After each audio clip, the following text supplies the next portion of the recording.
Olá, meu nome é Eduardo Torcato e junto aos meus colegas Gustavo e Matheus, nós desenvolvemos um protótipo de um robô autônomo para a limpeza da pista de trato de animais em confinamento.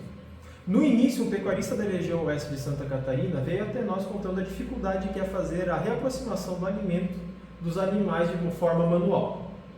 Pensando nesse problema e na demanda geral por inovações tecnológicas na área, nós, estudantes de Engenharia de Controle e Automação, desenvolvemos um equipamento capaz de realizar essa reaproximação de forma automática.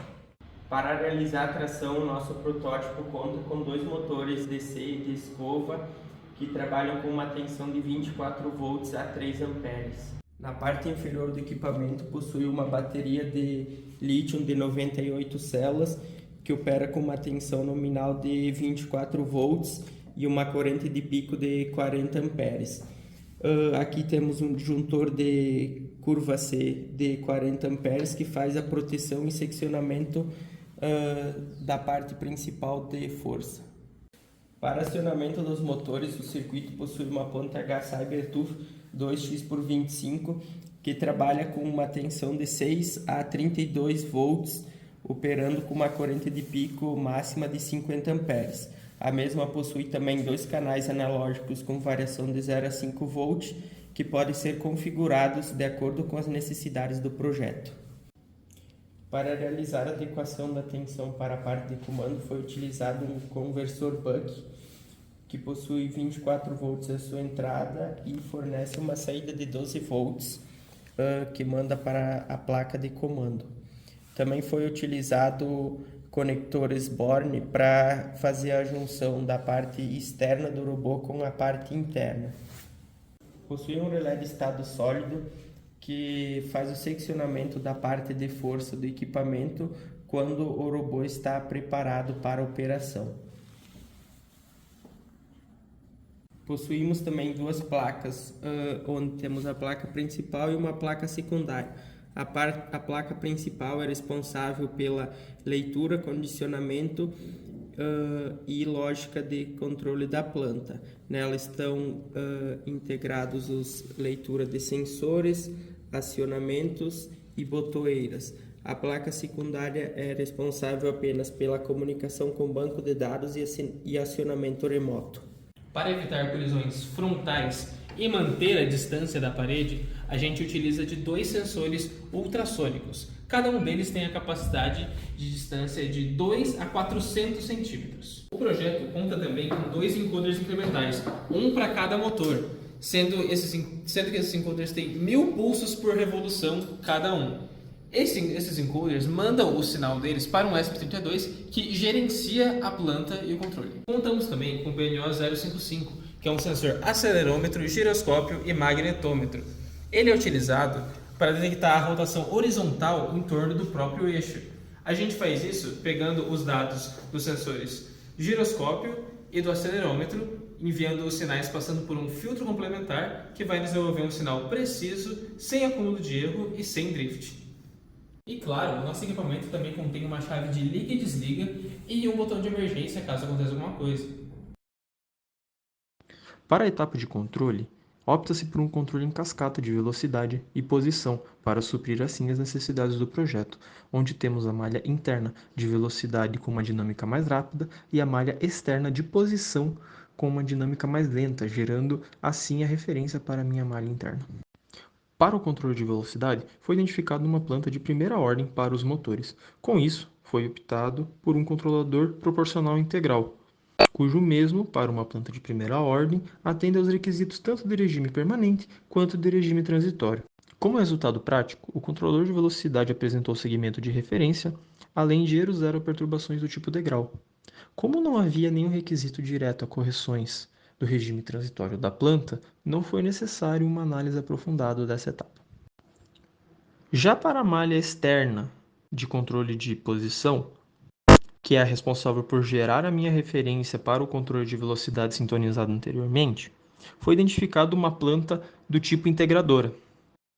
Por esse motivo, inicialmente foi sintonizado um controlador proporcional diferencial, mais um filtro, que apresentou uma resposta satisfatória, gerando uma estabilidade para o sistema, porém ele manteve uma oscilação constante em torno da sua referência, variando de menos 1,5 graus a 1,5 graus de desvio em torno da referência.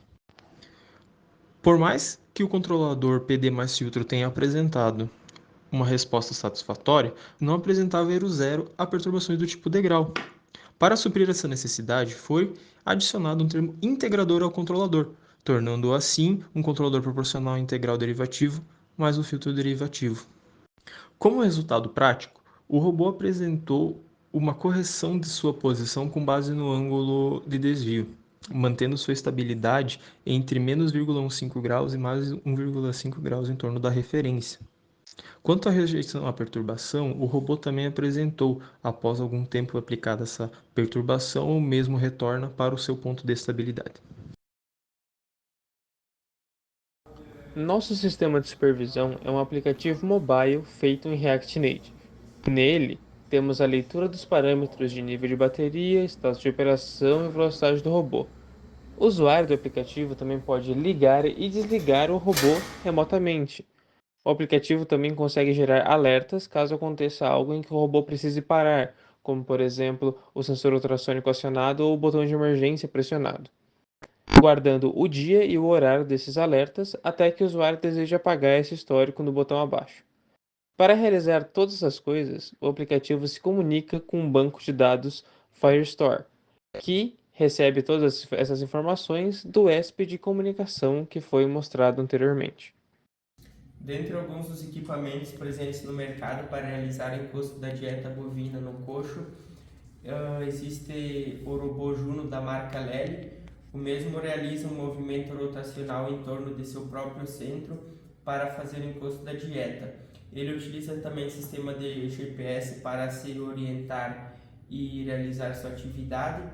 Também tem o equipamento Optimus da marca Delaval, que ele usa o sistema de helicoide em ângulo para realizar o encosto do alimento. Esse equipamento também conta com sistema de GPS para localização e ambos os equipamentos trabalham de forma totalmente autônoma.